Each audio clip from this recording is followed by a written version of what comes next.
My name's Camilla, and I'm 30 years old. I live in a cozy house, a place full of memories, left to me by my dear grandmother.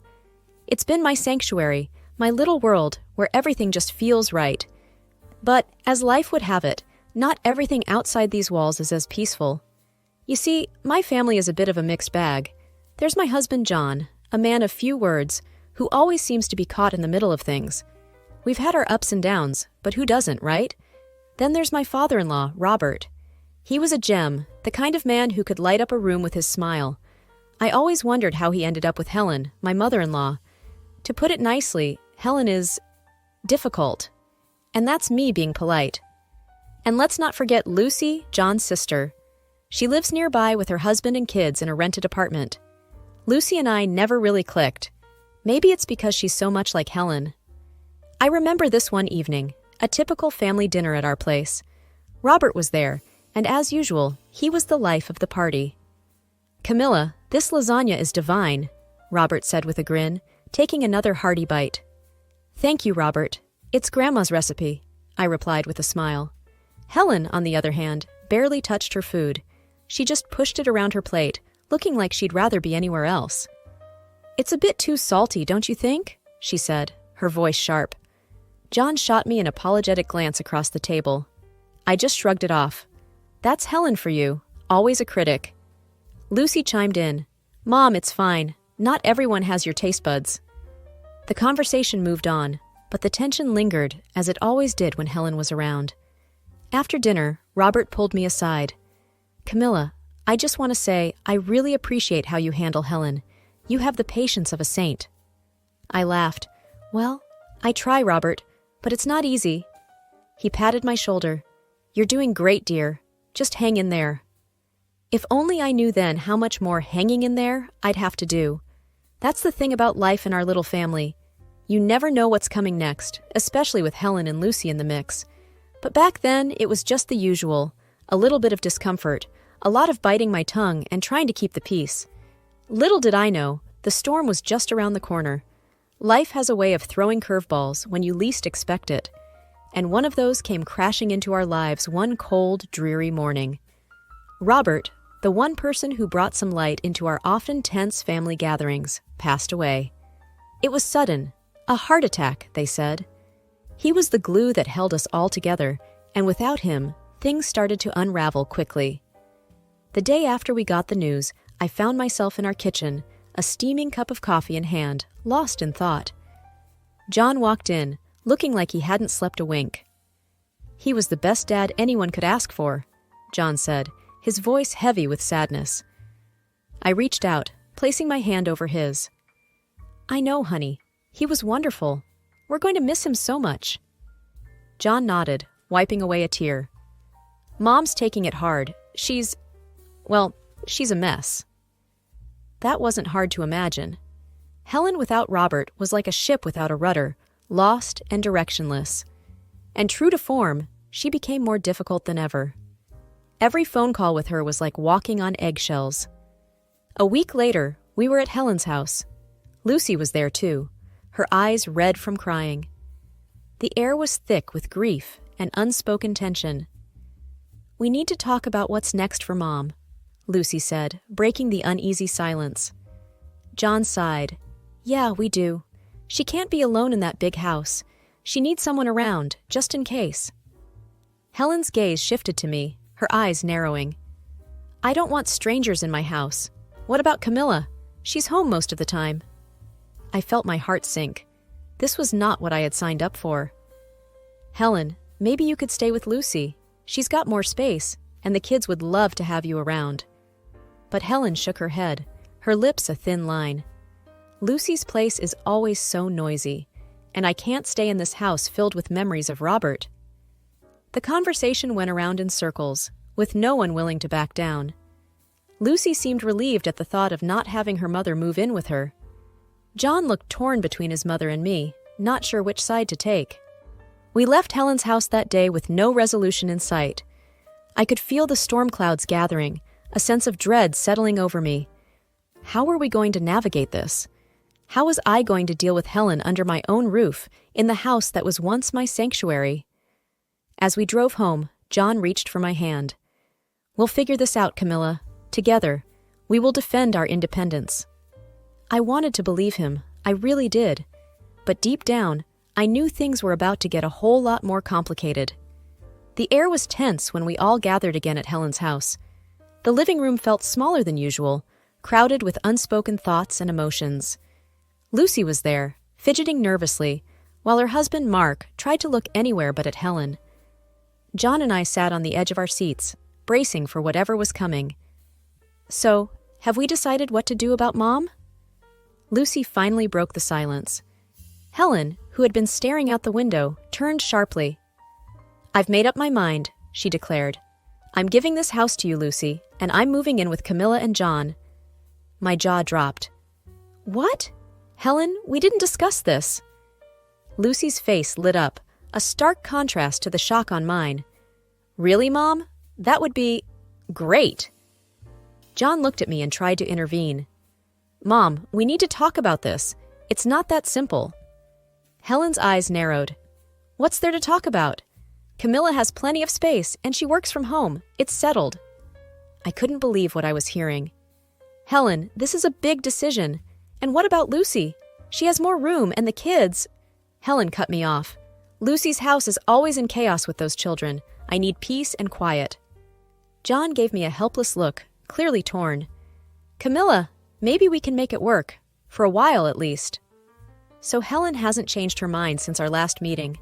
I felt my frustration mounting. "John, we can't just rearrange our lives because Helen decides so. What about our privacy? Our life?" Lucy chimed in, her voice a little too eager and triumphantly. "Camilla, think about it. Mom needs us now. You wouldn't want her to be alone, would you?" I felt like I was being cornered, my own home slipping away from me. "It's not about that, Lucy. It's about making a decision that affects all of us. We need to think this through." But it was clear that Helen had made up her mind, and Lucy was all too happy to support her decision. John turned out to be too soft, not independent, to make a decision in our favor. As we left Helen's house that day, the weight of the situation settled heavily on my shoulders.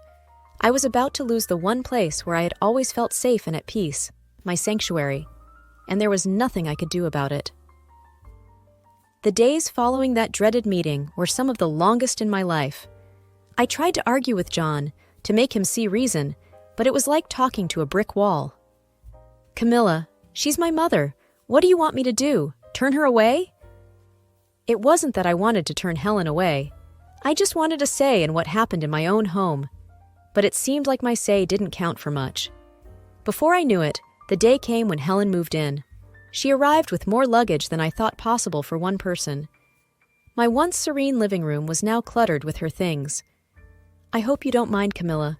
I need all my things around me," Helen said, directing the movers here and there.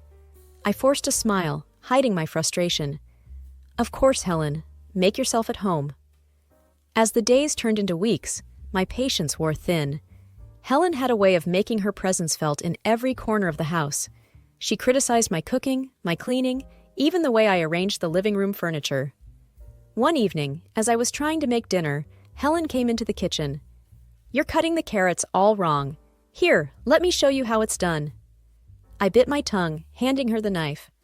"Sure, Helen, show me." John walked in just then, and I could see he was trying to gauge the situation. "Everything okay here?" "Just teaching Camilla a thing or two about cooking," Helen said, a hint of smugness in her voice. I kept quiet, focusing on the onions I was chopping. John lingered for a moment, an awkward spectator, before mumbling something about checking the mail and leaving the kitchen. It wasn't just the constant criticism that got to me. It was the way Helen managed to turn John against me. Every time I tried to talk to him about how I felt, he accused me of being insensitive. "Camilla, she's going through a tough time. Can't you just cut her some slack?" John would say. I felt like I was losing not just my home, but my husband too. Then came the day when Helen decided she didn't like the color of the living room walls. "They're too dull. We need something brighter." I found myself reluctantly agreeing to repaint the room, just to keep the peace.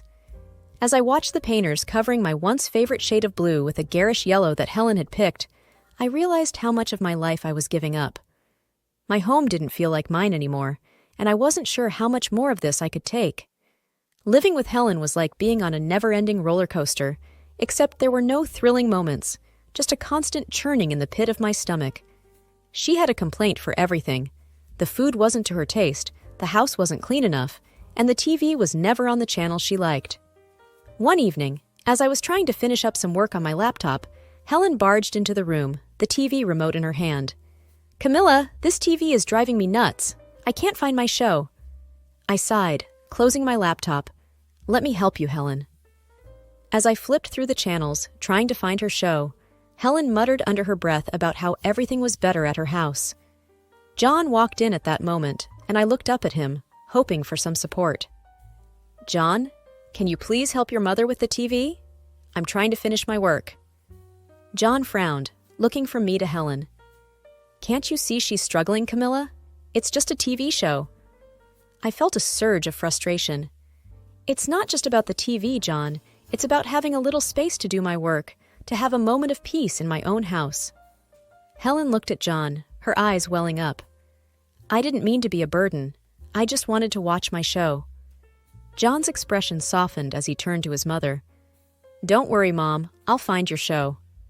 I watched as John took the remote from me and started channel surfing, trying to appease Helen. I felt invisible, unheard. The next day, Lucy dropped by with her kids. The house was chaotic, with the kids running around and Helen trying to dictate how to entertain them. I retreated to the kitchen to prepare some snacks, feeling overwhelmed. Lucy followed me into the kitchen, a smirk on her face. "Looks like Mom's really settled in, huh?" I didn't even try to mask my irritation. "It's a lot, Lucy. It's not easy having your entire home life turned upside down." Lucy shrugged, unconcerned. "Well, she's family. You just have to deal with it." That evening, as we all sat down for dinner, the tension was palpable. Helen criticized the pasta I made, John was silent, and Lucy's kids were restless. I finally snapped. "I can't do this anymore.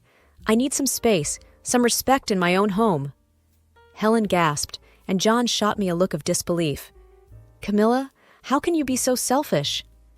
I stood up, my chair scraping loudly against the floor. "Selfish?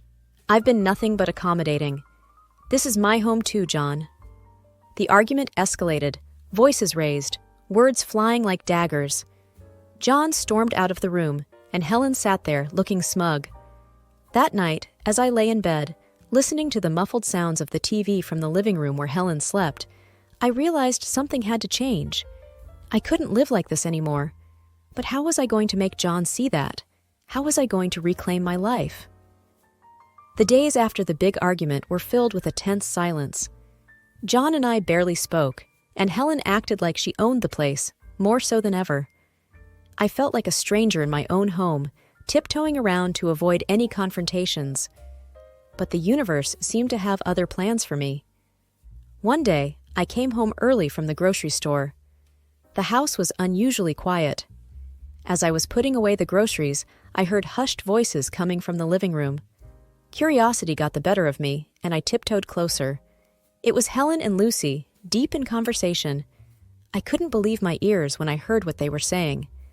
"And now I don't have to deal with yours noisy kids all day," Helen was saying with a chuckle. Moving in with Camilla and John was the best decision. Camilla does everything around the house, and I have all the peace I want. Lucy's voice was equally gleeful. "And I get Dad's house without paying a dime. It worked out perfectly for us." My hands were shaking, and I felt a surge of anger like never before. They had been playing us all along. This wasn't about family or taking care of each other. It was a cold, calculated move. I stormed into the living room, my voice shaking with anger. "I heard everything. How could you, Helen? And you, Lucy?" Helen looked up, startled.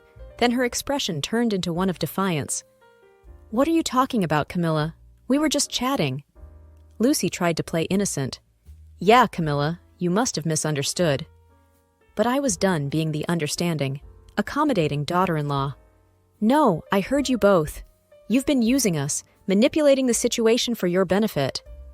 Helen's face hardened. "You have no right to speak to me like that. I am your elder, and you should respect me." John walked in at that moment, confused. What's going on here? I turned to him, my eyes welling up with tears of frustration. John, they've been using us. Your mother and sister planned all this just so they could get what they wanted. John looked from me to Helen and Lucy, his expression one of disbelief. Is this true, Mom? Helen started to cry, playing the victim. She's lying, John. I would never do such a thing. John seemed torn, unsure of whom to believe. I could see the doubt in his eyes, and it broke my heart. He still didn't trust me, even after everything. That night, as I lay in bed, staring at the ceiling, I knew things couldn't go on like this. I had to take a stand for my own sanity. The next day, I was going to have a serious talk with John. It was time to put an end to this charade, one way or another. That morning, I knew it was time for a frank conversation with John. The house was quiet, the tension from the previous night still lingering in the air. I waited in the kitchen, my thoughts racing, until John finally walked in, his face a mask of worry. John, we need to talk about everything that's happening, I said, trying to keep my voice steady. He poured himself a coffee and sat down, looking exhausted. Camilla, I just don't know what to think anymore. Think about us, John. Your mother and sister are tearing us apart, I urged. Before we could delve deeper, Helen walked in, her timing too perfect. John, are you going to let her speak about your family like that? The conversation quickly heated up. I tried to explain, to make him see the truth, but Helen's presence was like a fuse, igniting John's temper. You're being unreasonable, Camilla. How can you be so heartless towards my mother? John's voice rose with each word. Frustrated and desperate, I shot back. Heartless? I'm trying to save our home, our marriage. In the heat of the moment, Helen clutched her chest dramatically, gasping. My heart? How can you do this to me? John spun around, his anger flaring. Look what you're doing to her, Camilla. And then, in a flash of fury, John's hand struck my face. The shock of it silenced the room. Helen stood there, a triumphant grin barely hidden. I touched my lip, feeling the sting of the slap and the flowing blood, and the reality of what just happened hit me. My husband had chosen his manipulative mother over me, our marriage. Without a word, I picked up the phone and called the police. As I waited for them, I began to pack Helen's and John's belongings, methodically, my movements fueled by a mix of hurt and determination. John tried to apologize, his anger now replaced with anxiety. Camilla, I'm so sorry, I didn't mean to. But it was too late. I'm filing for divorce, John. I can't be in a marriage where I'm not respected, where I'm not safe.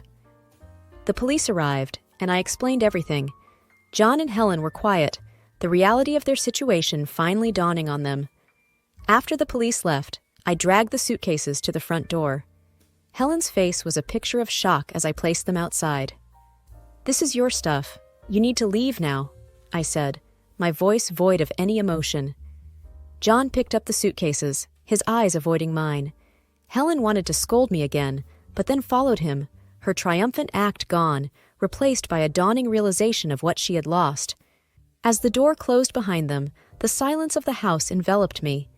It was a painful moment, but also one of clarity. I had stood up for myself, chosen my dignity over a broken marriage. Now it was time to rebuild my life on my own terms, in my own home. After the divorce was finalized, I found myself in a quiet, almost surreal calm. My house, once a battleground of tension and conflict, was now solely mine again. I spent the first few days just walking through the rooms, taking in the emptiness, the peace that had returned. It felt like waking up from a long, troubled dream. I started by returning the house to its former appearance, undoing the changes Helen had imposed. Each shift, each movement, felt like a step towards reclaiming my life. The walls were repainted back to the soothing blue I loved, the furniture rearranged to the way it used to be. With each change, a sense of normalcy and tranquility returned. My new routine was simple but fulfilling. Mornings were spent in the garden, tending to the flowers that had been neglected, and evenings were for reading books in the quiet of my living room. The house, with all its memories, began to feel like a home again. One afternoon, While pruning the roses, my neighbor, Mrs. Jenkins, called out from over the fence. "Camilla, dear, I heard about your divorce. I'm so sorry." I smiled at her, wiping the sweat from my brow. "Thank you, Mrs. Jenkins. It's been tough, but I'm getting there."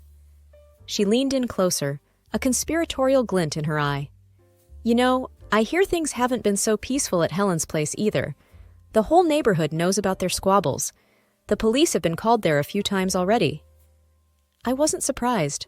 Helen, John, Lucy, her husband, and their kids all under one roof was a recipe for constant chaos. I can imagine.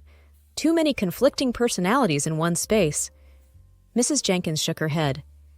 "You're better off without that drama, dear. You always were too good for them." I laughed, the sound light and free. "I'm starting to realize that now." Days turned into weeks, and I began to rediscover parts of myself that I had lost in the turmoil of my marriage. I started painting again, something I hadn't done since college. The strokes of the brush on the canvas were like whispers of a newfound freedom. Occasionally, I'd hear snippets of the ongoing drama at Helen's house. It was a stark reminder of the bullet I had dodged. Their house, once a symbol of familial unity, had become a pressure cooker of arguments and disagreements. In those moments, I felt a twinge of sadness for John, but it was quickly replaced by a sense of relief. I had escaped that life, that endless cycle of unhappiness. I was free to live on my terms, to find happiness in the little things, my garden, my art, my peaceful home. As I sat on my porch one evening, watching the sunset, I realized that this was a new chapter in my life. A chapter where I was the author, free to write my story, one day at a time. The future was uncertain, but for the first time in a long while, that uncertainty was exciting, filled with possibilities. I was ready to face whatever came next, on my own terms, in my own way.